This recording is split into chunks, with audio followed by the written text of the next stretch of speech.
23 individuals on one Christmas morning. A choice that would send echoes across generations throughout Georgia. What unfolded at that plantation wasn't merely shocking.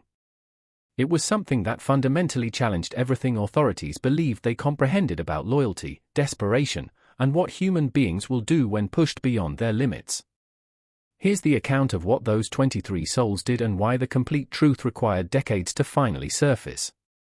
Before we continue exploring Riverside Plantation and the events that rattled Georgia to its foundation, if you're captivated by dark historical enigmas hovering between fact and legend, subscribe to our channel and activate the notification bell. You won't want to miss what follows. Now, let's journey back to 1847, to a location where silence guarded more secrets than words ever expressed. The Oconee River carved through middle Georgia resembling a silver wound. Along its eastern bank rested Riverside Plantation, 3,000 acres of cotton fields, timber groves, and red clay earth that transformed into rust-colored mud every winter. The primary residence rose 3 stories tall, white pillars gleaming beneath the sun, a monument to prosperity constructed on the shoulders of those who would never cross its threshold. By December 1847, Riverside had remained in the Hartwell family for 42 years. James Hartwell III managed the operation with the same iron discipline his father and grandfather had practiced, though neighbors whispered he'd carried that discipline to extremes even his ancestors might have avoided. The plantation held 23 enslaved individuals, a fairly modest count compared to the enormous operations nearer Savannah, though Hartwell preferred it that way. Simpler to manage, he'd remark, simpler to monitor. The enslaved community at Riverside occupied a row of cabins behind the main house. Crude structures with openings in the walls that permitted winter drafts and summer heat alike. Each cabin measured roughly 12 feet by 14 feet, accommodating anywhere from 3 to 6 people, depending on family composition. The floors were compacted earth that turned muddy when rain seeped through the neglected roofs. A single fireplace in each cabin offered warmth and cooking space, though firewood was limited. During the chilliest months, people clustered together beneath worn blankets, their breath visible in the freezing air. There was Samuel, the eldest at 56, who'd been born on the property and remembered James Hartwell too. His hands were twisted from decades of cotton picking, his spine permanently curved from years bending in the fields, though his mind stayed sharp, and younger workers frequently sought his guidance on matters both practical and spiritual. Samuel had witnessed 3 generations of Hartwells, had observed the plantation expand from a modest operation to one of the county's more prosperous, and he comprehended the family's patterns and weaknesses better than they understood themselves. Ruth worked inside the main house, one of 3 individuals permitted beyond the white columns and polished floors.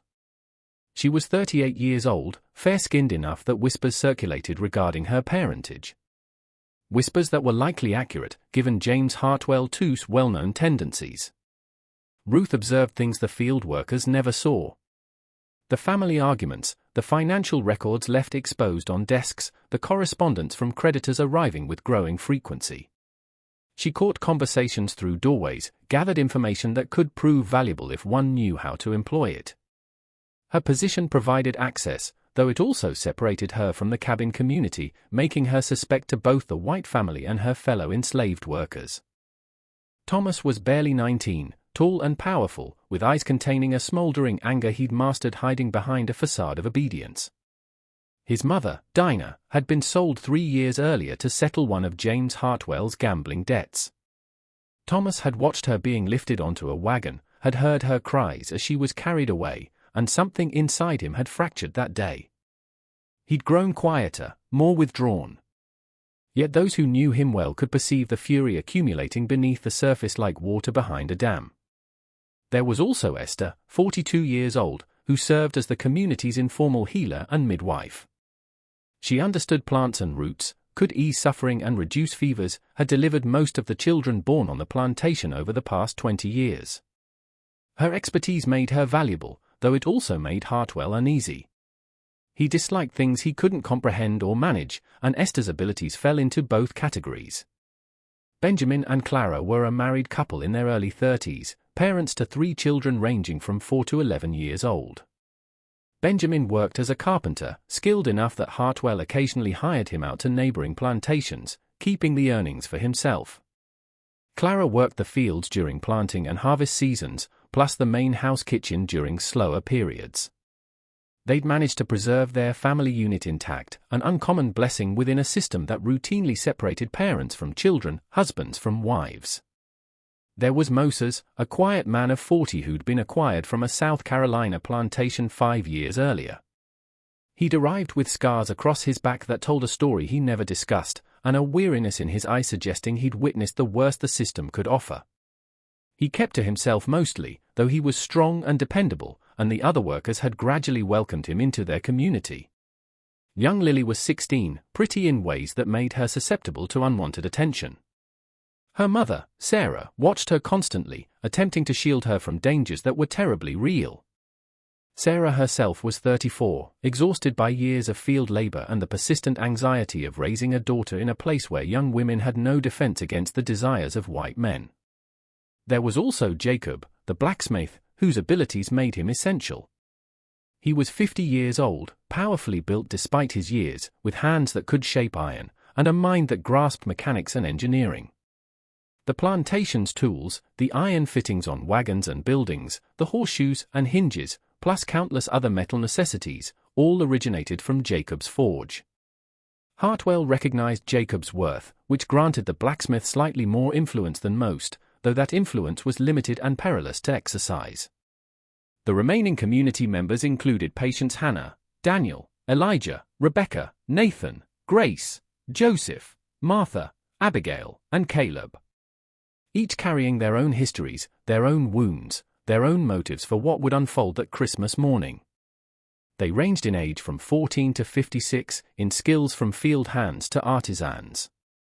Yet they shared a common experience of existence under James Hartwell's authority, and that shared experience would ultimately unite them in an act that none could have undertaken individually.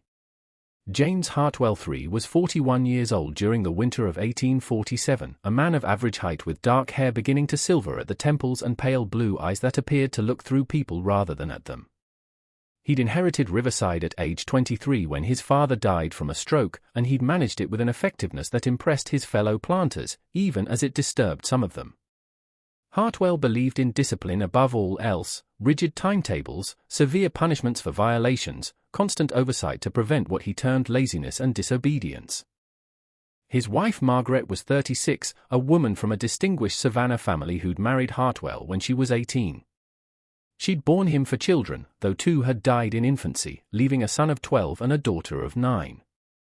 Margaret wasn't inherently cruel, but she'd been raised within a system that taught her to view enslaved people as property rather than humans, and she'd never seriously questioned that teaching.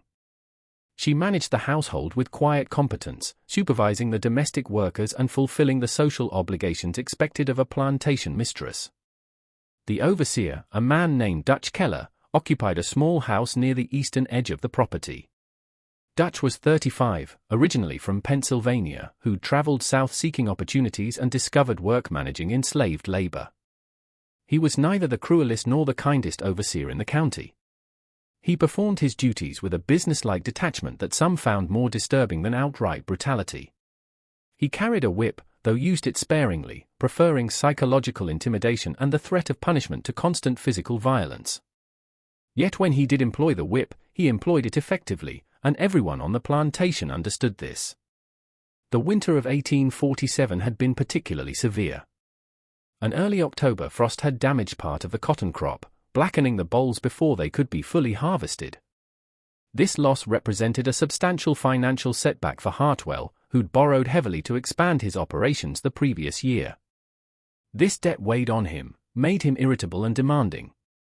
He responded to the crop loss by driving everyone harder, extending work hours, reducing rations, eliminating the small privileges that had made existence marginally more tolerable. By December, exhaustion had settled over the cabins like a physical weight. People moved more slowly, their bodies depleted by months of increased labor and diminished food. Injuries grew more frequent. A hand crushed in the cotton gin, a foot gashed by a carelessly handled tool, back strained by burdens too heavy. Esther did what she could with her herbs and poultices. Yet some injuries required rest to heal, and rest was something no one received. The psychological toll perhaps exceeded the physical one. A sense of hopelessness had crept into the community, a feeling that circumstances would never improve, that this grinding existence would continue until their bodies gave out. Some older workers spoke quietly about individuals they'd known who'd simply surrendered, who'd lost the will to continue fighting and had faded away despite having no apparent illness. That kind of death frightened people more than physical violence because it suggested the spirit could be broken even when the body remained intact. Christmas had always been different at Riverside, though not in a positive way. Most Georgia plantations granted their enslaved workers a few days of rest during the holiday. A brief respite that served as much to sustain productivity as to observe tradition. The reasoning was straightforward. People who received occasional breaks worked harder throughout the rest of the year, and the Christmas holiday offered a release valve for tensions that might otherwise accumulate to dangerous levels. Yet James Hartwell held his own views about Christmas. He believed idleness fostered rebellion, that any interruption in routine created opportunities for scheming and planning. He'd observed what occurred on other plantations where workers were given time off. They assembled, they talked, they remembered they were human beings with thoughts and desires beyond their labor. Hartwell found this threatening, so he'd established his own tradition. Christmas at Riverside was a working day like any other, with perhaps a somewhat larger meal in the evening as the sole concession to the holiday. This policy had created tension with his neighbors, some of whom believed he was being unnecessarily severe. Even other slaveholders, men with no moral objections to the institution itself, thought Hartwell was pushing too far, creating risks that weren't worth the marginal increase in productivity. Yet Hartwell dismissed their concerns. He understood his property, he'd say. He understood what was necessary to preserve control. On Christmas Eve of 1847, Hartwell made an announcement that would prove the final provocation. He assembled everyone in the yard between the cabins and the main house. All 23 enslaved workers, plus Dutch Keller and Margaret, who observed from the porch. The sun was setting, casting long shadows across the red clay, and the temperature was dropping rapidly as night approached. Hartwell stood on the porch steps, elevated above the gathered group, and spoke in a voice that carried distinctly in the cold air. Tomorrow, he announced, there would be no rest. Instead, they would begin clearing a new field on the eastern edge of the property. Work that would demand every able body from dawn until well after dark. The new field was necessary because of the crop loss, he explained. They needed to expand cultivation to compensate for the shortfall, and the work needed to start immediately to have the land ready for spring planting. He continued detailing the expectations. They would clear brush and small trees, remove rocks, begin the process of preparing the soil. It was demanding labor, the kind that would leave people exhausted and aching, and performing it in December's cold would make it even harder. Yet Hartwell made clear he expected full effort from everyone, and that any shirking would be punished severely. When he finished, he went back inside without waiting for any response. There was never any response expected. The people in the yard stood silently for a moment, absorbing what they'd just heard, then slowly dispersed to their cabins as darkness fell and the temperature continued dropping. That night, something shifted within the cabins. It wasn't an abrupt change, not a dramatic moment of decision, but rather a gradual convergence of individual frustrations into collective understanding. People moved between cabins despite the cold, gathering in small clusters, speaking in low tones that wouldn't carry to the main house or to Dutch Keller's residence. Samuel, who rarely discussed the old days, began sharing stories about his mother, about traditions she'd preserved even in bondage. He spoke about resistance, not the violent kind that resulted in hangings and brutal retaliation, but the quiet kind that preserved dignity and humanity in the face of dehumanization. He talked about the importance of community, of standing together, of remembering they were people, not property, regardless of what the law stated. Ruth, who typically kept to herself, moved between the cabins with a purpose others noticed but didn't question. She carried information, things she'd overheard in the main house, details about Hartwell's financial difficulties, knowledge about the family's vulnerabilities. She didn't explicitly suggest what should be done with this information, but she made sure people knew it, understood the complete picture of their situation. Thomas sat outside his cabin despite the cold, staring at the main house with an expression that made the older workers uncomfortable. His anger was palpable, barely contained, and there was concern he might do something rash, something that would bring violence upon the entire community. Yet when people approached him, tried to calm him down, they discovered his anger had crystallized into something colder and more calculated. He wasn't interested in violence, he told them. Violence would achieve nothing except getting people killed. Yet there were other ways to resist, other ways to make Hartwell comprehend what he'd done. Esther moved through the cabins with her medicine bag, tending to injuries and illnesses, but also listening, observing, understanding the mood that was building. She'd witnessed this before years ago on a different plantation. She knew it could proceed in several directions, toward violence, toward despair, or toward something else. Something demanding courage and coordination, and a willingness to risk everything for a chance at dignity. Benjamin and Clara gathered their children close, speaking to them in whispers about the importance of family, of staying together regardless of what happened. The children didn't fully understand what was being discussed, but they sensed the tension, the feeling that something significant was about to occur. Moses, the quiet man from South Carolina, finally spoke about his past.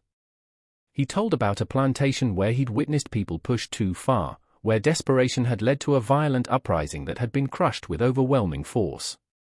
He'd survived that uprising, carried the scars to prove it, and he wanted everyone to understand what occurred when resistance turned violent. The authorities didn't distinguish between leaders and followers, between those who'd fought and those who'd merely been present. Everyone suffered. Everyone paid the price. If they were going to resist, he said, it had to be intelligent. Had to be something that couldn't be easily crushed with guns and dogs and the full weight of the law. Jacob, the blacksmith, talked about leverage. He understood power dynamics, understood that Hartwell's control depended on their cooperation, their labor, their willingness to accept their assigned roles. What if they simply stopped cooperating? What if they refused to play their parts in the system? It would be dangerous, certainly, yet it might also prove effective in ways violence could never achieve. The conversations continued. Through the night, moving from cabin to cabin, involving everyone in the community. There were disagreements, certainly. Some people believed any resistance was too dangerous, that they should simply endure as they'd always endured. Others wanted more dramatic action, wanted to strike back in ways that would hurt Hartwell as much as he'd hurt them. Yet gradually, through hours of discussion and debate, a consensus emerged. They would resist, though not with violence. They would make a stand, though not one that would provide authorities an excuse to destroy them. They would do something never done before, something that would force Hartwell and everyone else to recognize them as human beings making choices, not as malfunctioning property.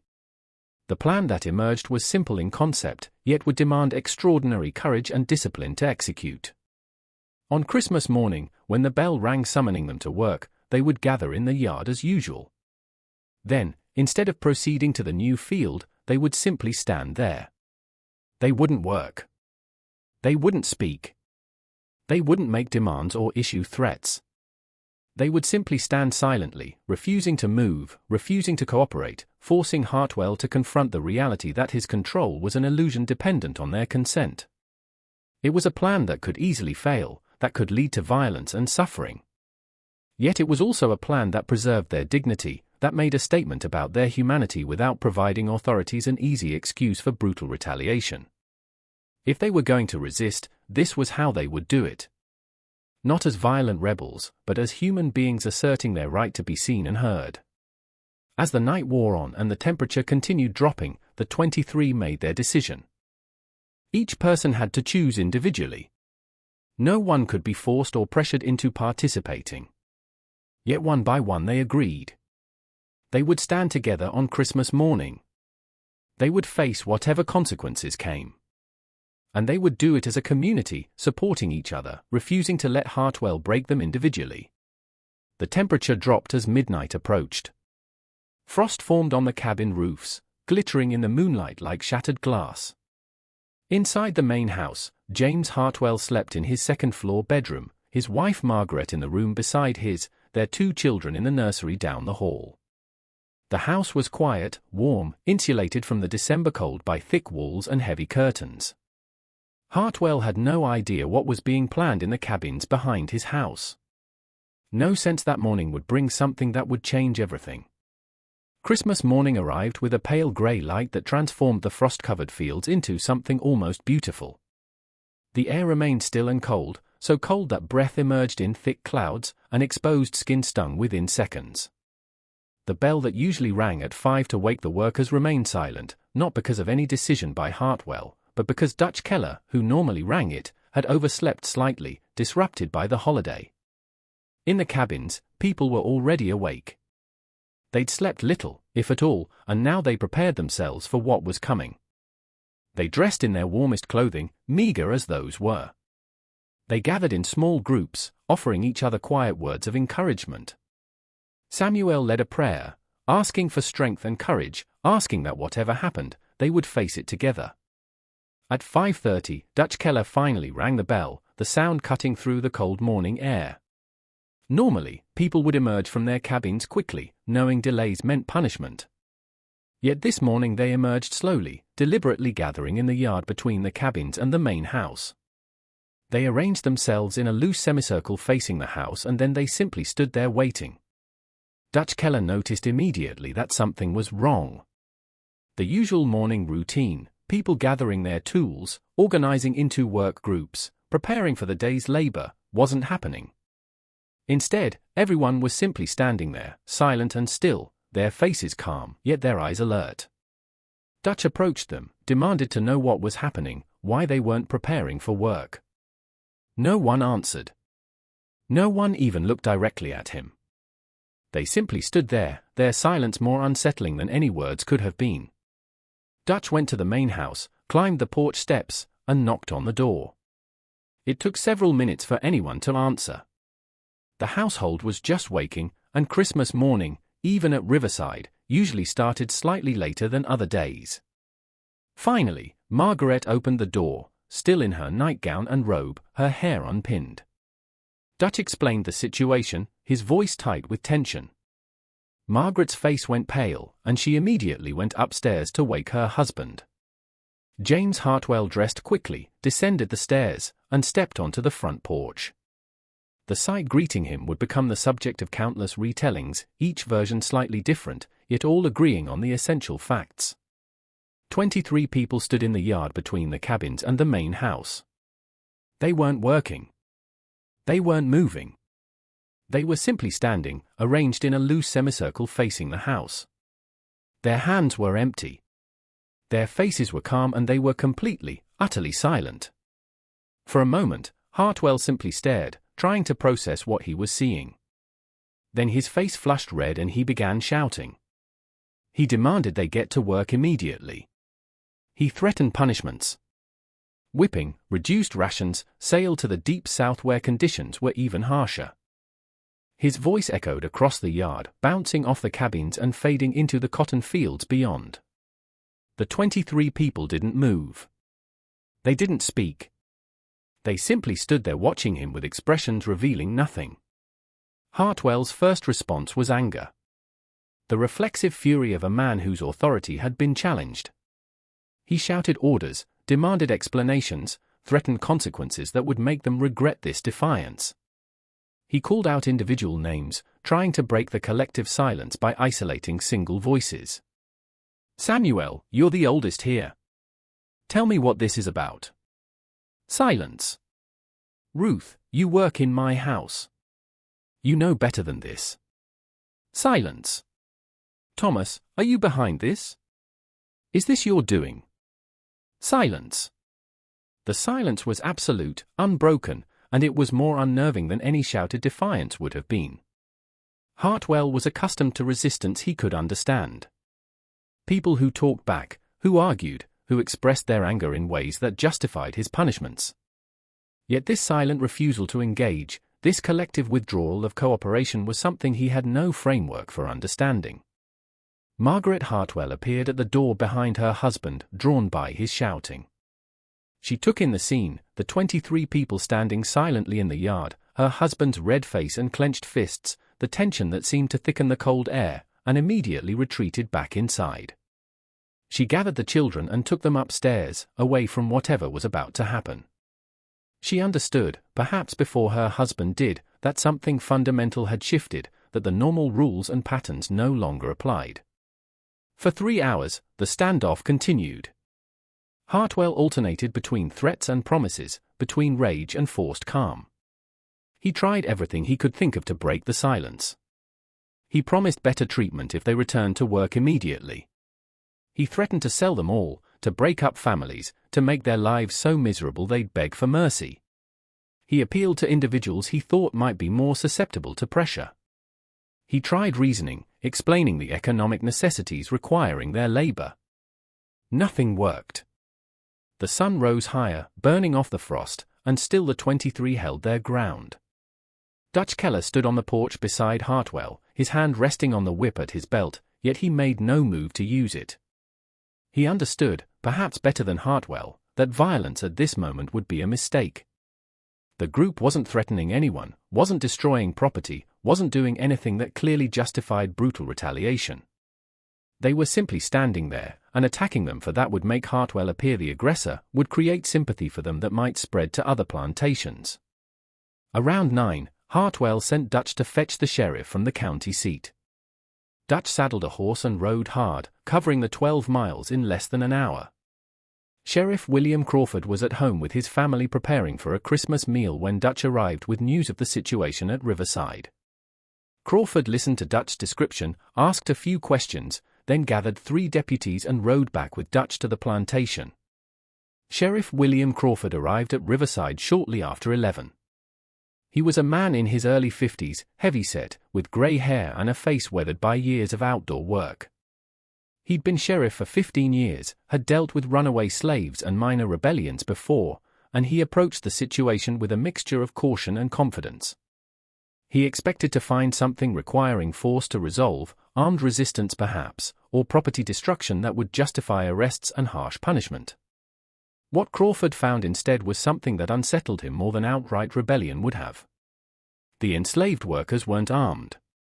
They hadn't destroyed property or threatened violence. They hadn't even spoken. They were simply refusing to work, refusing to acknowledge the authority that had governed their entire lives. It was passive resistance before that term existed, and it terrified the white men witnessing it because they had no framework for understanding it. Crawford dismounted and approached the group, keeping his voice level and his hand away from his weapon. He was known as a reasonable man by the standards of his time and place, someone who preferred talk to violence when possible. He'd built his reputation on diffusing tense situations, finding solutions, avoiding bloodshed while still maintaining social order. "I'm Sheriff Crawford," he said, addressing the group as a whole since no individual had been identified as a leader. "I need to understand what's happening here. What do you want? What would end this standoff?" The silence greeting him was absolute. 23 pairs of eyes watched him, yet not a single mouth opened to respond. Crawford tried again, using a different approach. "I know Christmas is a hard day to work. Most places give folks time off. Maybe Mr. Hartwell could reconsider. Give you the day to rest and we can all move past this." Still nothing. The silence stretched, becoming uncomfortable, oppressive. Crawford looked back at Hartwell, who stood on the porch with arms crossed, his face still flushed with anger. "James, maybe we should talk about this. Maybe there's a compromise here." Hartwell's response was immediate and sharp. "There's no compromise. They work or they face the consequences. I won't be dictated to buy my own property." Crawford winced at the phrasing, not out of moral objection, but because he understood Hartwell's attitude was worsening the situation. The sheriff had handled enough tense situations to know rigid positions led to violence. Violence here would be a disaster. Even if they could force the workers back to labor, and he wasn't sure they could without killing some of them, the story would spread. Other plantations would hear about it. Enslaved communities throughout the county would learn resistance was possible, that collective action could challenge the system. That was a precedent Crawford desperately wanted to avoid. By afternoon, word had spread to neighboring plantations. Other owners arrived, some out of curiosity, others concerned that whatever was happening at Riverside might spread to their own properties. They gathered on Hartwell's porch, discussing options in low voices, while the 23 maintained their vigil in the yard. The plantation owners arriving represented a cross-section of the county's elite. There was Robert Finch, who owned a large plantation to the north and was known for relatively lenient treatment of his workers. He gave them Christmas off, allowed small garden plots, and rarely used physical punishment. There was Thomas Gaines, whose plantation to the south was run with discipline nearly as harsh as Hartwell's. There was William Prescott, an older man who'd inherited his plantation and ran it more from tradition than passion. And there were several others, each bringing their own perspectives and concerns. The discussion on the porch was heated. Finch argued Hartwell should simply give them the day off, let them have their Christmas rest, and deal with discipline issues later. "You're creating a situation that doesn't need to exist," he told Hartwell. "Give them what they want today and tomorrow you can reassert control. But if you push this to violence, you'll regret it." Gaines disagreed. "If we yield to this, we're finished. Every plantation in the county will face the same thing. They'll learn if they just stand there and refuse to work, we'll cave. We have to make an example here. Show them this kind of behavior has consequences." Prescott, the older man, offered a different perspective. "I've been doing this for 40 years and I've never seen anything quite like this. They're not rebelling in the traditional sense. They're not violent. They're just refusing. I don't know what the right response is, but I know whatever we do here will be remembered. We need to think carefully." The debate continued for hours with no consensus emerging. Some owners were genuinely concerned about the precedent this would set. Others were more worried about practical implications if this spread to their plantations. How would they maintain productivity? How would they keep control? The system they'd built their lives and fortunes on depended on compliance. On acceptance by enslaved people of their assigned roles. What happened when that acceptance was withdrawn? As the sun began its descent toward the horizon, something remarkable happened. Enslaved workers from 2 neighboring plantations, people given Christmas Day off, began arriving at Riverside. They didn't join the silent protest, but positioned themselves at the property's edges, watching. Their presence added a new dimension to the standoff, a suggestion that what was happening here resonated beyond these 23 individuals. The watchers from other plantations didn't speak or interfere. They simply stood at the property boundaries, their presence a silent statement of solidarity or curiosity or both. Their masters noticed immediately and were deeply unsettled. This was exactly what they'd feared. Spread of the idea, the sense that what was happening at Riverside mattered to enslaved people throughout the region. The temperature dropped with approaching darkness. Margaret Hartwell, watching from an upstairs window, made a decision. She had food and water brought out and placed in the yard within reach of the 23. It was a gesture of basic humanity, an acknowledgement that whatever was happening, these were still people needing sustenance, yet the food and water were refused. The 23 didn't move toward it, didn't acknowledge it.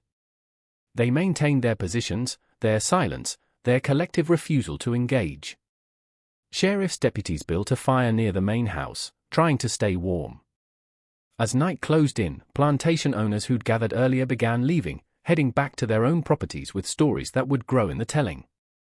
Watchers at property edges slowly dispersed as darkness fell, though some remained, their presence marked by small fires they built against the cold. Still the 23 stood in the yard, silent and unmoving, their breath visible in the cold air like spirits leaving bodies. They'd been standing more than 12 hours now, and physical toll was evident. Some swayed slightly, fighting exhaustion. Others shifted weight foot to foot, trying to maintain circulation in the cold, yet no one broke ranks. No one spoke. No one gave Hartwell satisfaction of seeing them falter. Just when we thought we'd seen everything, horror at Riverside intensifies. If this story sends chills through you, share this video with a friend who loves dark mysteries. Hit that like button supporting our content. Don't forget to subscribe, never missing stories like this. Let's discover together what happens next. What happened next would become the source of greatest controversy, the detail argued over in courtrooms and newspapers for months to come. Around 7, as full darkness settled over the plantation, James Hartwell made a decision. He went into his house, climbed to the second floor, and retrieved a rifle from his study. It was a well-maintained weapon, a hunting rifle used for deer and other game, and he loaded it with practiced efficiency. When he returned to the porch, rifle in hands changed atmosphere immediately. Deputies tensed. Few remaining plantation owners who'd stayed to see resolution exchanged worried glances. Sheriff Crawford stepped forward, hand raised in calming gesture. "James, let's think about this. Let's not do anything we'll regret." Hartwell didn't respond to the sheriff. He raised the weapon, pointed skyward, and fired a single shot into air. Sound shattered silence like glass breaking, echoing across plantation and into surrounding woods. Birds erupted from trees, horses in stable whinnied alarm, and for a moment everything froze. Sheriff and his deputies, remaining plantation owners, watchers at property's edges, then slowly, deliberately, the 23 people in yard turned and walked back to their cabins. They didn't run. They didn't speak. They simply withdrew, leaving yard empty except for marks their feet had made in frost-softened ground. They moved as a group, maintaining collective cohesion even in retreat, and disappeared into cabins, closing doors behind them. Hartwell lowered his rifle, face flushed with what might have been triumph or relief or something more complicated. He declared situation resolved and invited other owners inside for drinks. They accepted, though several appeared troubled, uncertain whether what they'd witnessed represented victory or something else entirely. Sheriff and deputies remained outside, uneasy about resolution, but unsure what else to do. Crawford approached cabins, intending to speak with someone to understand what had happened and whether it was truly over. But when he knocked on doors, no one answered. Cabins were silent, dark, giving no indication of what was happening inside. Watchers from neighboring plantations slowly dispersed, heading back to their own homes with stories that would grow in telling. By morning, everyone in county would know something had happened at Riverside, though details would vary depending on who was telling story. Inside main house, Hartwell poured whiskey for guests and tried projecting confidence. He'd handled situation, he insisted. He'd shown them who was in control. Tomorrow things would return to normal and this whole incident would be forgotten. But even as he spoke, there was brittleness to his confidence, a sense he was trying to convince himself as much as his audience. Margaret Hartwell stayed upstairs with children, unwilling to participate in husband's celebration. She'd watched entire day unfold from her window, had seen silent standoff, had witnessed husband's increasing desperation, and she understood something had broken. System they'd lived under, assumptions they'd made about control and authority had been challenged in ways that couldn't be easily dismissed or forgotten. In cabins, the 23 gathered in Samuel's cabin, largest of structures. They spoke in whispers, processing what happened, discussing what would come next. They'd made their stand, maintained it more than 12 hours, and withdrawn on their own terms rather than being forced back to work. It wasn't complete victory. They'd still work tomorrow, would still be enslaved, would still face Hartwell's authority. But they'd proven something important. They could act collectively, could resist in ways not giving authorities easy justification for brutal reprisal, could force white men claiming to own them to see them as human beings making choices. Yet they also understood consequences would follow. Hartwell wouldn't simply forget what happened. He would find ways punishing them, reasserting control, making sure they understood their act of resistance had costs. Question was what form those consequences would take and whether directed at individuals or community as whole. Samuel, speaking in low measured tones commanding respect, reminded everyone of what they'd accomplished. "We stood together," he said. "For 12 hours we stood as one. They couldn't break us. They couldn't make us speak. They couldn't force us back to work. That matters. That will be remembered." Ruth added her own perspective. "I've been in that house for years and I've never seen Mr. Hartwell like he was today. He was frightened. Underneath all that anger, he was scared because he realized his control isn't absolute. We showed him that." Thomas, young man whose anger had been concern, spoke with surprising calm. "My mother was taken from me because Mr. Hartwell needed money. He sold her like she was furniture. Today, we showed him we're not furniture. We're people, and people can choose not to cooperate. Conversation continued late into night with everyone contributing thoughts and feelings about what happened. There was pride in accomplishment, but also anxiety about what would come next. They'd crossed line, challenged system in ways that couldn't be undone, and they knew Hartwell would respond. What they didn't know, what they couldn't have known, was that real resistance was just beginning, and Christmas morning standoff would be remembered not as climax of story, but as opening act. Morning after Christmas, bell rang at 5 as usual. Field workers were expected to begin clearing project postponed. But when Dutch Keller went to cabins rousing workers, he found them empty, not abandoned. Personal belongings remained, few possessions each person owned still in places. Blankets neatly folded.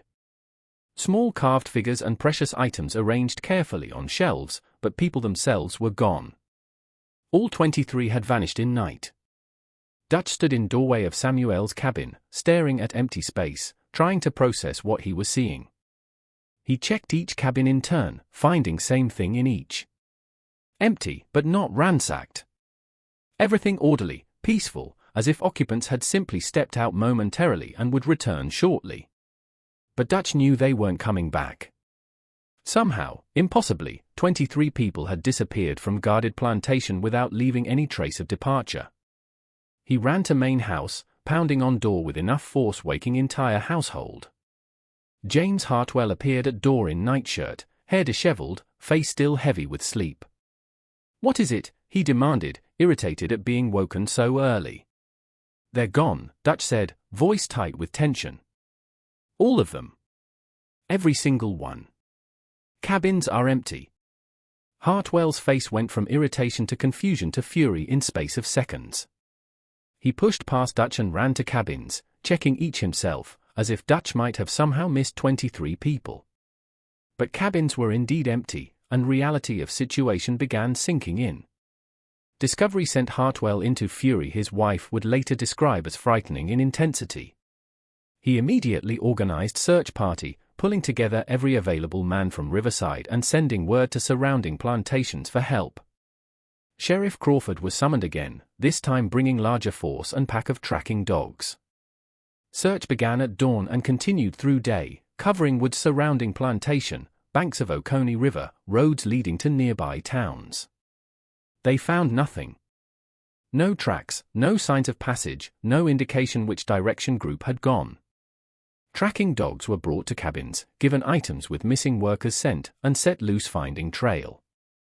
But dogs circled cabins whining in confusion and couldn't pick up any trail leading away from Plantation. It was as if 23 people had simply dissolved into winter air, leaving behind only mystery of departure. Search expanded over following days. Patrols established on all major roads. River crossings watched. Notices posted in towns throughout Middle Georgia describing missing workers and offering substantial rewards for information. Hartwell hired additional men scouring countryside, convinced group that large couldn't simply disappear without leaving some trace. Descriptions in notices were detailed.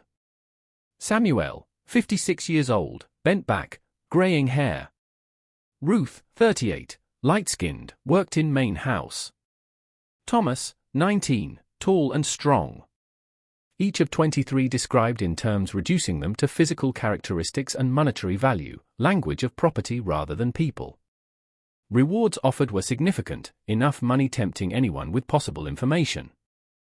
But weeks passed with no discoveries. Cabins at Riverside remained empty, doors hanging open, interiors slowly accumulating dust and dead leaves blown in by winter winds.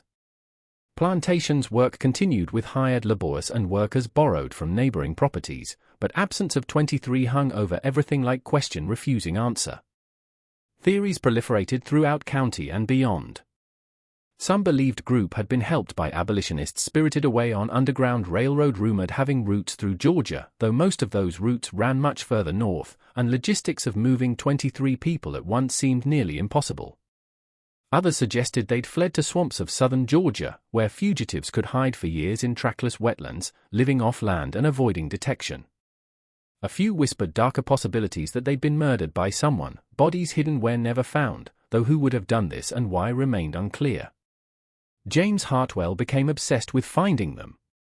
He spent enormous sums on search, hiring professional slave catchers and investigators, following leads that inevitably led nowhere. His behavior grew erratic.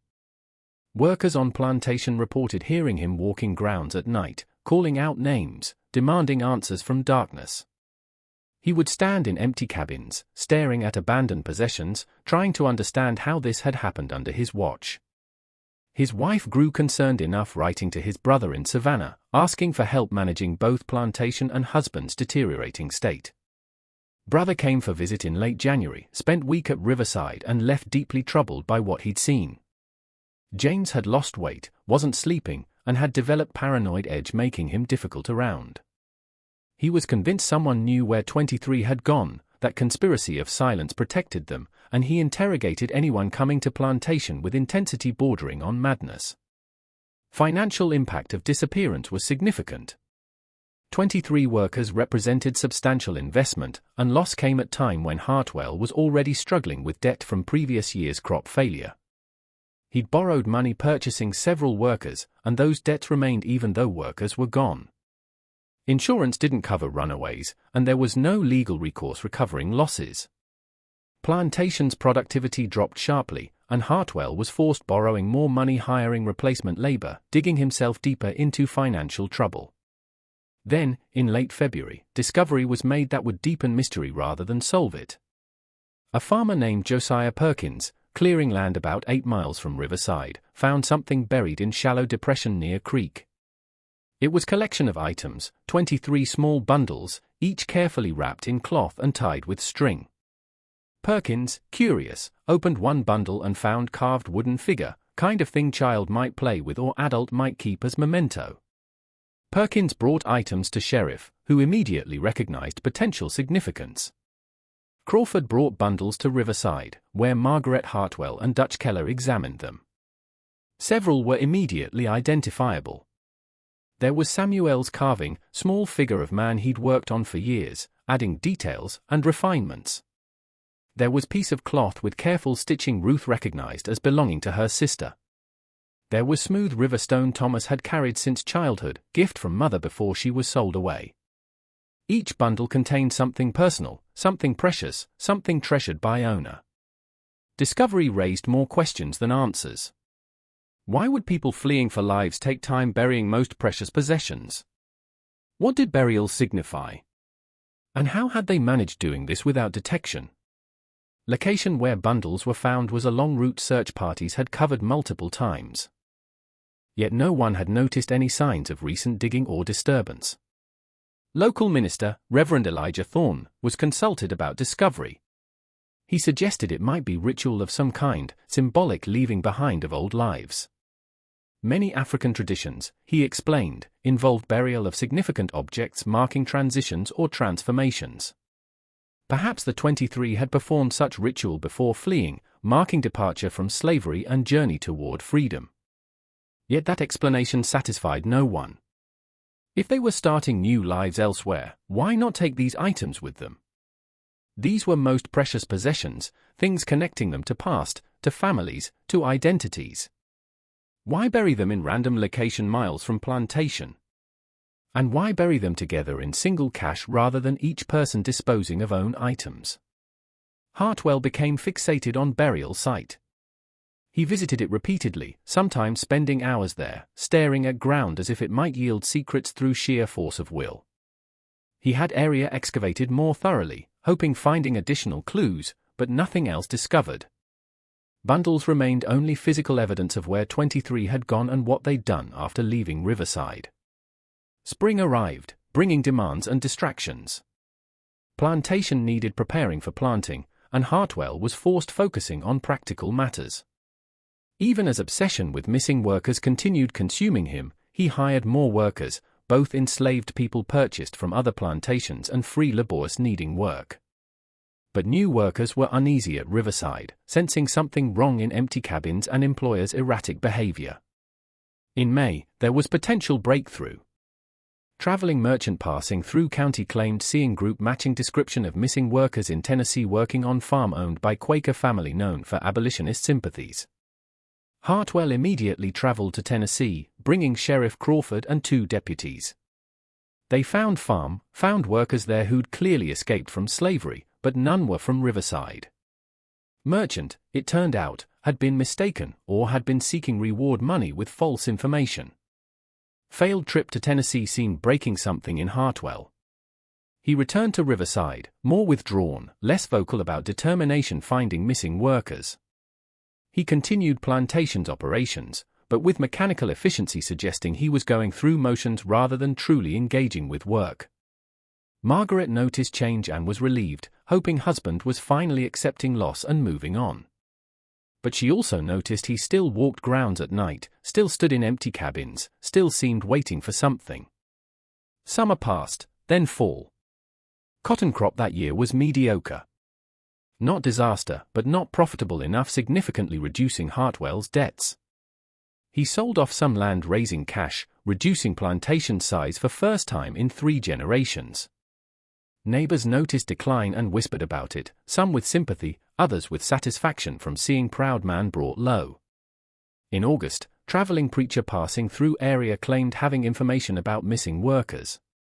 He said he'd encountered group matching their description in Alabama working on plantation owned by man asking no questions about where workers came from. Hartwell paid preacher for information and sent Dutch Keller investigating. Dutch traveled to Alabama, found plantation, but once again, none of workers there were from Riverside. Pattern repeated itself over following months. Someone would claim seeing missing workers. Hartwell would pay for information or send someone investigating, and lead would prove false. Each disappointment took toll, wearing away at Hartwell's health and sanity. By winter of 1848, year after Christmas morning standoff, he was shadow of man he'd been. He'd lost weight. Hair had gone almost completely grey, and he moved with careful deliberation of someone much older than 42 years. Years passed. Civil War came and went, bringing upheavals and transformations. Riverside Plantation survived war, but never fully recovered antebellum prosperity. Emancipation Proclamation and Union victory ended slavery, transforming entire economic and social system plantations had been built on. James Hartwell died in 1869 at age 63, obsession with missing 23 unresolved. Death certificate listed cause as heart failure, but those knowing him in final years understood he'd been dying slowly for over 20 years, consumed by mystery he couldn't solve. His wife sold property and moved to Atlanta, wanting escaping memories haunting every corner of land. Plantation was purchased by family named Patterson, originally from Pennsylvania, who'd come south after war, seeking opportunities in disrupted economy. They hired freedmen working land, paying wages instead of owning people, trying building something new from ruins of old system.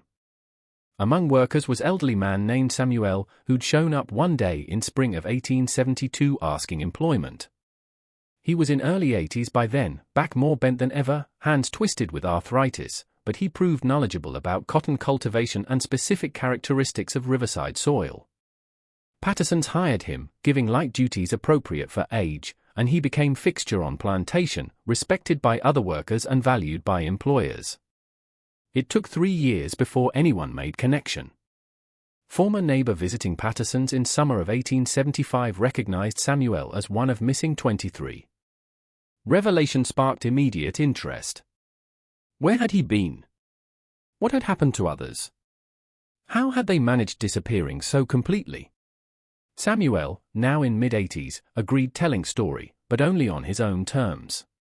He gathered small group, Patterson's, lawyer from county seat named Marcus Brennan, and journalist from Atlanta named Henry Whitfield, who'd heard about case and traveled to Riverside investigating. On cold December evening in 1875, exactly 28 years after Christmas morning standoff, Samuel finally broke silence. They met in main house at Riverside in same room where James Hartwell had once entertained plantation owners who'd come witnessing standoff. Samuel sat in comfortable chair by fireplace, blanket over legs, and began speaking in voice quiet but clear, telling story challenging everything people thought they understood about disappearance. What Samuel revealed that night would become one of most remarkable stories of resistance in American history. The 23 hadn't fled north. They hadn't been murdered or hidden in swamps. They'd been at Riverside entire time. Plantation, Samuel explained, had something most people didn't know about. Network of old storage cellars and tunnels beneath main house and several outbuildings. They'd been built by James Hartwell II during War of 1812, intended as hiding places for valuables in case of British invasion. Cellars accessed through concealed entrances in floors of certain buildings, and they connected to each other through narrow tunnels dug through red clay soil. Over decades, cellars had been largely forgotten. James Hartwell III knew they existed. He'd been shown them as child. But he rarely thought about them and never used them. New construction and accumulated debris had concealed some entrances, and cellars had become just another forgotten feature of old Plantation. But Samuel had known about them. His mother, who'd worked in main house during James Hartwell II's time, had shown him cellars when he was boy. She'd explained they were secret places, that knowledge should be kept within enslaved community, passed carefully from generation to generation. Samuel had kept knowledge, had shown cellars to few trusted people over years, and had always understood they might someday be useful. On Christmas night, after Hartwell fired rifle, and everyone retreated to cabins, the 23 had gathered in darkness and made decision. They would disappear, but not by fleeing. They would hide beneath Plantation itself, living in cellars and tunnels, and they would watch what happened when James Hartwell realized property had vanished. They'd been preparing for weeks, Samuel explained. Ever since Hartwell announced no Christmas rest, they'd been gathering supplies and planning. Ruth had stolen food from main house kitchen in small quantities unnoticed. Jacob had quietly set aside tools and materials. Esther had collected herbs and medicines. Benjamin had prepared cellars, clearing debris and making habitable. By Christmas night, everything ready. Entrances to cellars were in several locations. One in floor of old storage shed rarely used. Another beneath loose floorboard in barn. Third hidden under pile of firewood near blacksmith's forge. The 23 had slipped into cellars in small groups throughout Christmas night, moving silently through darkness, and by dawn they were all underground, hidden beneath very Plantation searching for them. Journalist Henry Whitfield interrupted at this point, asking obvious question, why? Why hide beneath Plantation instead of actually fleeing? Why take such enormous risk when they could have used same planning and coordination escaping north? Samuel's answer was simple and devastating. They'd wanted seeing what would happen. They'd wanted watching James Hartwell destroy himself searching for them. They'd wanted him understanding in most visceral way possible what it felt like losing control over people he considered property. And they'd wanted proving to themselves they could resist, could exercise agency and make choices even in most oppressive circumstances. For 3 months, Samuel continued, they'd lived in those tunnels. Conditions were difficult. Cellars cold, damp, and dark. They had to ration supplies carefully, making food and water last as long as possible. They couldn't make noise during day when people might hear them. They had to manage waste and maintain hygiene in confined spaces. It was uncomfortable, often miserable, but also empowering in ways none had experienced before. They'd emerged only at night, moving through darkness gathering additional food and water, breathing fresh air, maintaining strength. Main house had several entrances to cellars, and they'd used these accessing kitchen and storage areas. They'd watched through concealed openings as Hartwell raged and searched and slowly fell apart. They'd listened to his nighttime wanderings, shouted demands for answers. And they'd felt something denied them entire lives. Power. Ruth had been particularly valuable during this time, Samuel explained. Her knowledge of main house, understanding of families' routines, allowed them moving through building without detection. She'd known which floorboards creaked, which doors kept locked, which rooms used at which times. She'd guided others through house at night, showing them taking what they needed without leaving obvious traces. Buried items, Samuel explained, had been message, way of saying they'd left old lives behind without actually leaving land.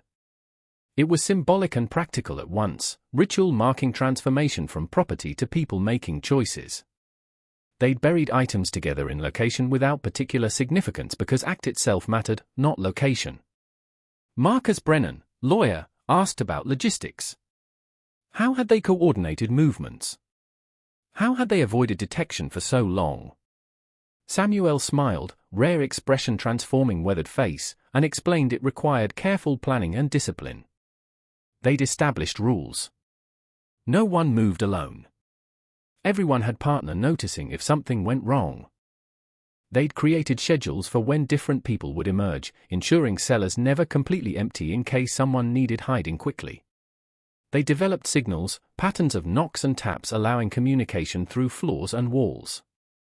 Most dangerous moments, Samuel said, had come when search parties walked directly over hiding places.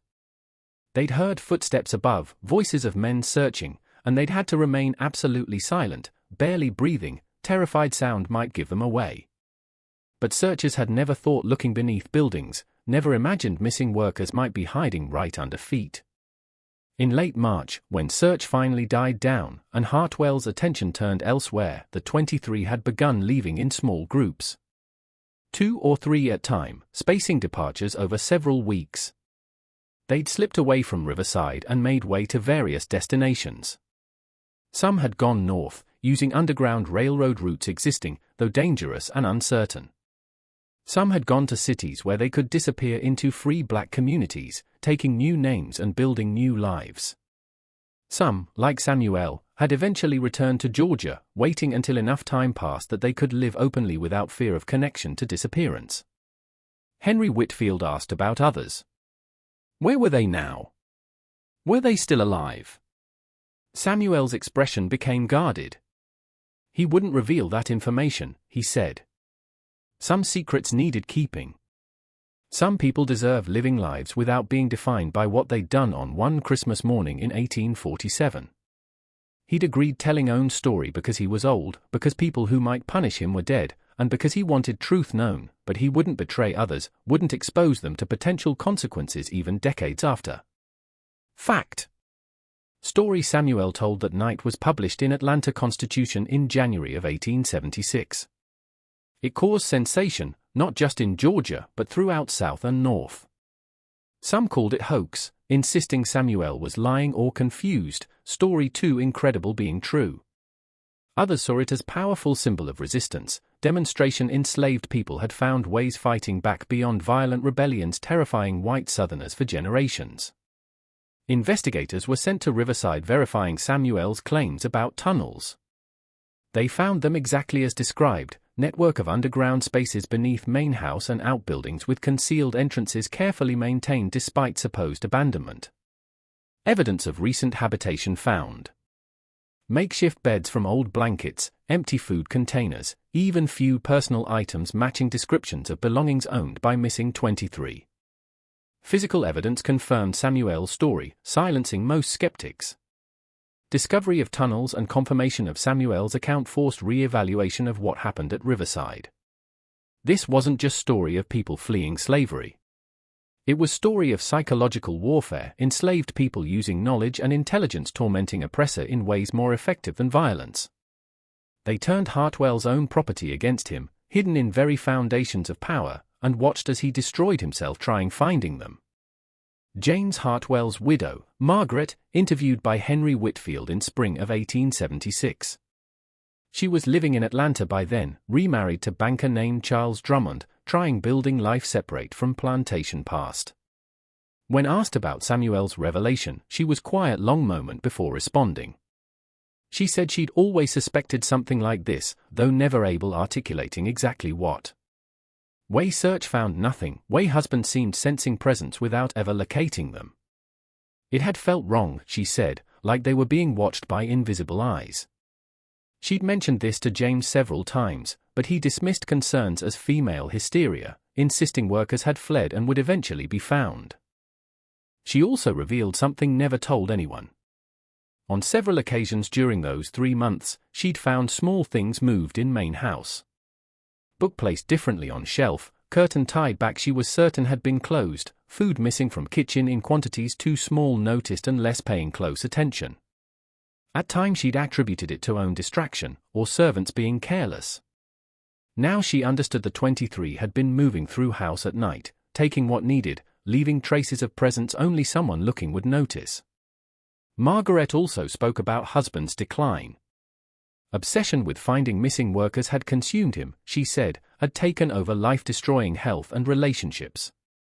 He'd become paranoid, suspicious of everyone, convinced people were lying or hiding information. He'd spent enormous sums on search, neglected Plantation's operations, driven away friends and family with erratic behavior. By time he died, he was isolated and broken. Man defeated not by violence, but by inability accepting control had been illusion. Revelation of what happened at Riverside had ripple effects throughout Georgia and beyond. It became story told in different communities with different emphasis. In black communities, tale of clever resistance, people using knowledge and patience striking back at oppressors causing no physical violence but inflicting deep psychological wounds. In white communities, often told as cautionary tale about dangers of being too harsh, pushing people to point where they'd risk everything for even small measure of control over lives. Historians and scholars would later debate broader significance of Riverside incident. Some saw isolated event unique to specific circumstances of Plantation and 23 individuals. Others argued it represented form of resistance probably more common than historical records suggested. Quiet strategic actions leaving few traces but having profound effects on people involved. Samuel lived another 9 years after revealing story, working at Riverside until death in 1884. At 93, buried in small cemetery near Plantation. Grave marked with simple stone bearing name, dates, and single line. He stood his ground. At funeral, attended by both black and white community members, several people spoke about courage, not just in participating in Christmas morning standoff and months of hiding following, but in choosing returning to place where it happened and living out final years on land holding so many painful memories. In decades following, Riverside Plantation changed hands several times. Tunnels beneath buildings eventually sealed in 1890s, deemed unsafe and unnecessary. Main house renovated, modernized, stripped of many original features.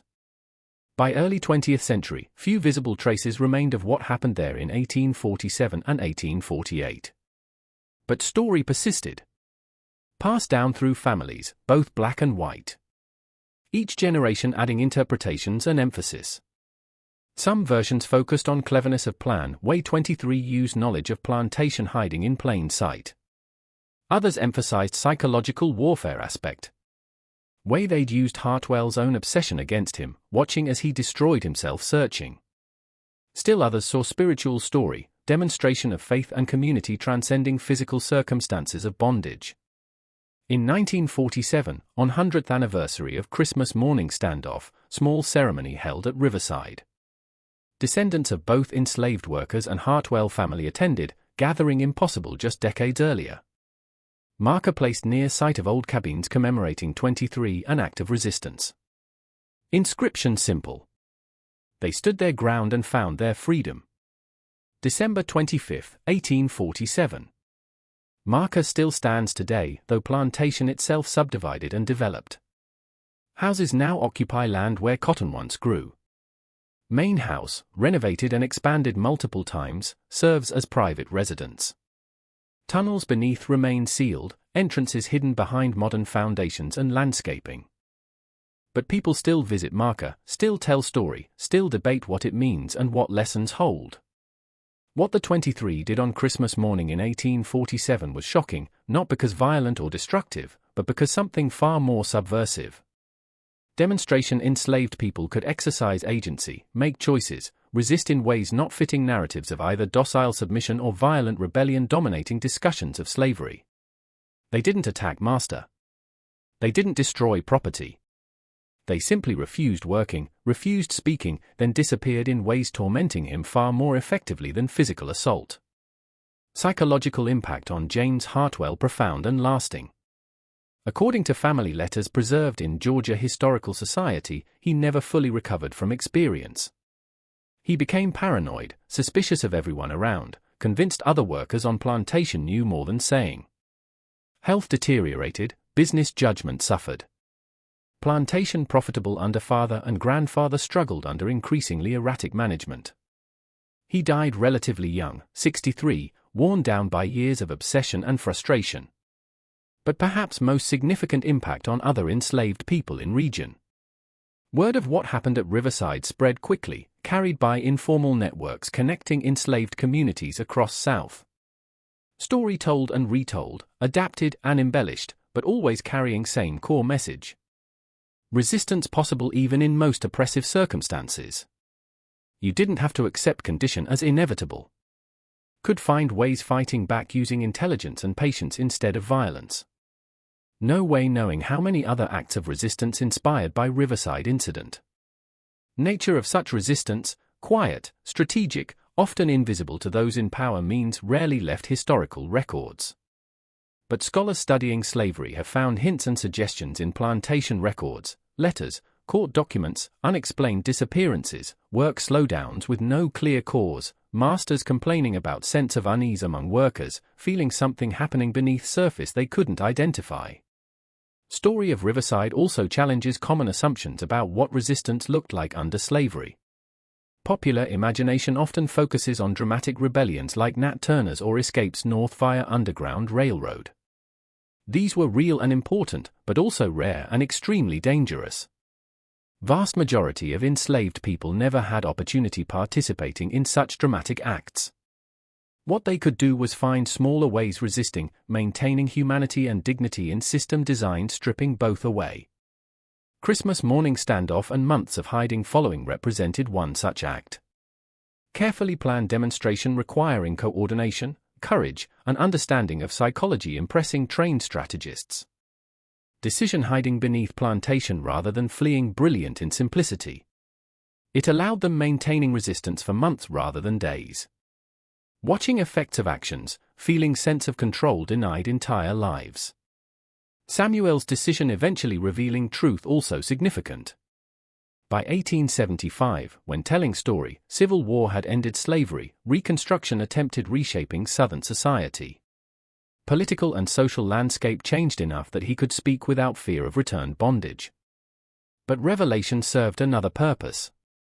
It ensured what 23 did wouldn't be forgotten, wouldn't be reduced to just another mysterious disappearance in historical record. Journalist interviewing Samuel and publishing story noted old man seemed at peace with past. He'd lived through slavery, participated in extraordinary act of resistance, survived seeing freedom, and chosen returning to place where resistance occurred. When asked about regrets, Samuel reportedly said no. Every moment in those tunnels, every night of cold and discomfort, every risk taken, all worth seeing James Hartwell's face that Christmas morning.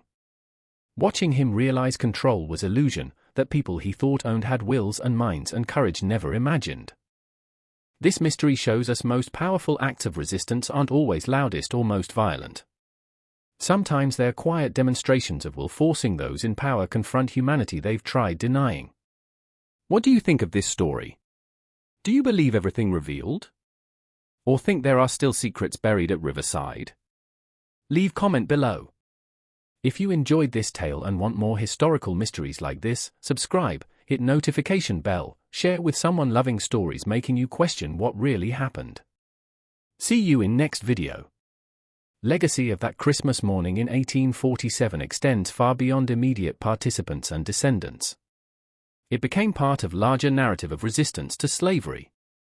Narrative historians still working to fully document and understand. For too long, story of slavery told primarily from perspective of those holding power.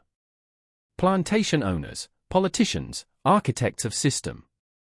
Voices of enslaved largely absent, stories lost or deliberately suppressed.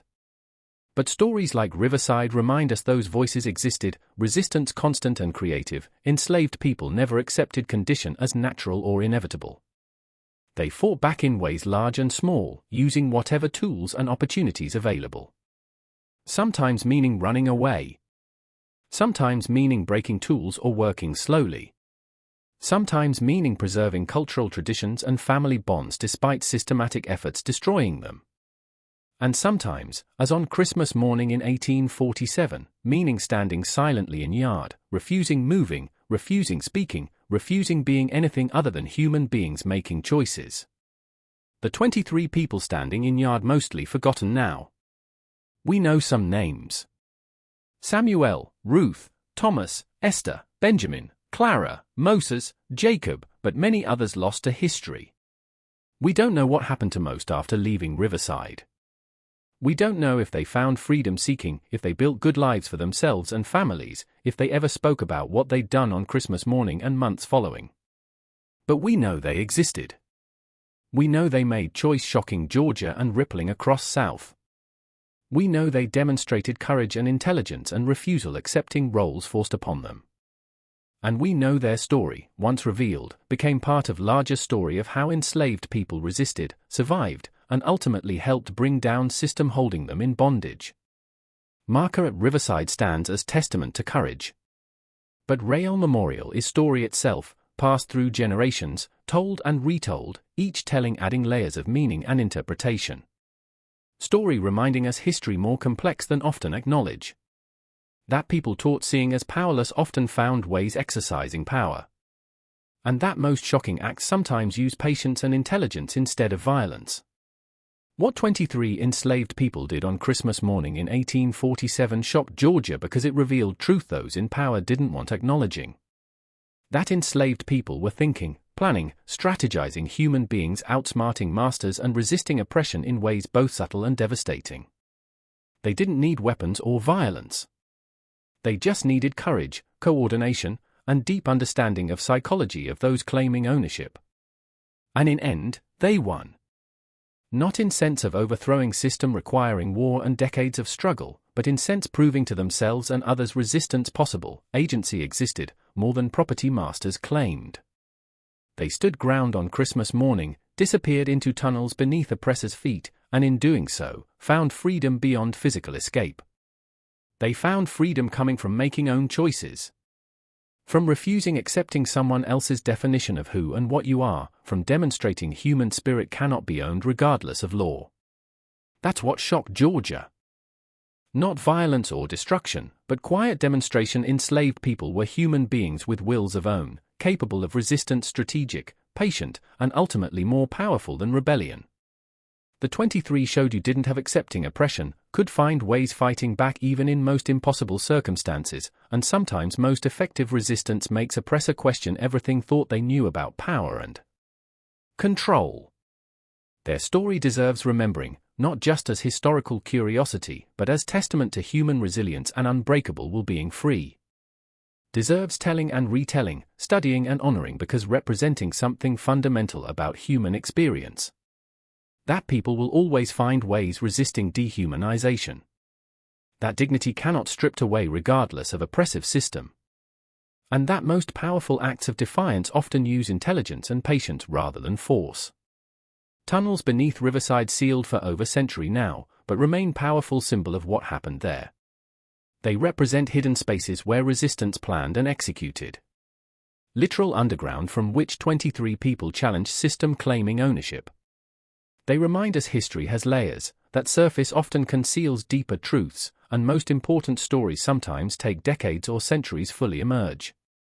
Samuel's decision-telling story in 1875 was act of courage in own right.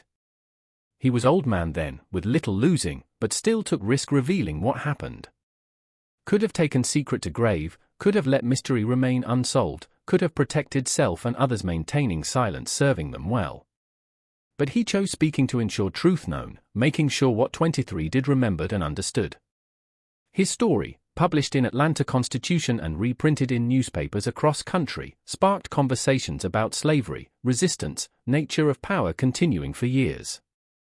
It challenged assumptions, forced people reconsidering what they thought known, added new dimension to ongoing debates about race, freedom, justice reshaping American society in aftermath of Civil War. Story of Riverside also had personal impacts on people hearing it. For descendants of enslaved people, source of pride and inspiration, demonstration ancestors resourceful and courageous, finding ways resisting even in most oppressive circumstances. For descendants of slaveholders, often uncomfortable, forcing confrontation with reality system ancestors built and defended more fragile and contested than taught. Physical. Landscape of Riverside changed dramatically since 1847. Cotton fields replaced by houses and roads. Main house renovated so many times little of original structure remains visible. Cabins where 23 lived long gone, locations marked only by slight ground depressions, occasional artifact turned up by construction or gardening. But story remains embedded in land itself, reminder of what happened there and what it meant. Visitors to Marker today often report feeling sense of presence, connection to past beyond intellectual understanding. Whether genuine spiritual experience or simply power of knowing story debatable, but speaks to enduring impact of what 23 did. Active resistance continues resonating, continues inspiring, continues challenging us thinking about power, freedom, human capacity for courage facing overwhelming oppression. Question Samuel refused answering. What happened to other 22 remains enduring mystery. Did all survive? Did they find freedom and build new lives? Did some die attempting, stories lost to history? We'll probably never know full truth. And perhaps appropriate. Some mysteries meant unsolved. Some secrets meant kept. Privacy of those 22 individuals deserves respect even across gulf of centuries. What we do know is active resistance mattered. Mattered to them, giving sense of agency and dignity systematically denied. Mattered to James Hartwell, destroying peace of mind and contributing to early death. Mattered to other enslaved people hearing story and drawing inspiration. And matters to us today as we continue grappling with legacy of slavery and ongoing struggle for justice and equality. Story of what 23 enslaved people did on Christmas morning in 1847. Ultimately story about power of collective action, importance of strategic thinking, indomitable nature of human spirit. Story deserving remembering, studying, honoring as part of larger narrative of American history. Story challenging us looking beyond simple narratives of oppression and resistance to understand complexity and creativity of how people fought back against dehumanization. And story reminding us most shocking acts sometimes use silence instead of shouting, patience instead of violence, intelligence instead of force. The 23 stood ground, disappeared into darkness beneath oppressors' feet. And in doing so, wrote themselves into history in ways violence never achieved. They shocked Georgia not through destruction, but through demonstration. Demonstration they were human beings with agency, intelligence, and unbreakable will being free. That's legacy of Riverside Plantation. That's what happened on Christmas morning in 1847. And that's why nearly 2 centuries later we're still telling their story.